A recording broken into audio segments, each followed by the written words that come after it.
ప్రియమైన సోదరులారా, పరిశుద్ధ గ్రంథమైన బైబిల్లో సామెతల గ్రంథంలో 22 అధ్యాయము 6వ వచనం ఒక మాట ఉన్నది.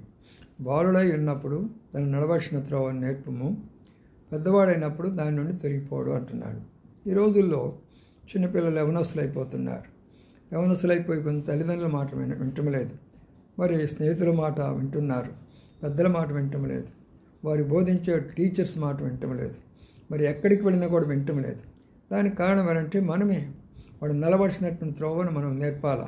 వాళ్ళ వయసును బట్టి వాళ్ళకేమి మనము చెప్పాలా, చెప్తూ రావాలా. ఏ ఆహారం కావాలో ఆహారం ఇస్తూ రావాలా, ఎలాంటి వస్త్రాలు కావాలో అలాంటి వస్త్రాలు ఇవ్వాలా. వాళ్ళు అడిగిందల్లా వింటూ ఇవ్వకూడదు. ఇవన్నీ నేర్పించుకోవాలంటే పరిశుద్ధ గ్రంథం బైబిల్ దగ్గర రావాలా. బైబిల్ దగ్గర రావాలంటే ప్రభువుని నమ్ముకోవాలా. జీవితం శాంతిగా ఉంటుంది, కుటుంబం శాంతిగా ఉంటుంది. మీ బిడ్డలు సంతోషంగా ఆనందంగా ఉంటారు, ఉన్నతమైన స్థానంలోకి వెళ్తారు. అందుకనే నేర్పించండి. అది మీ యొక్క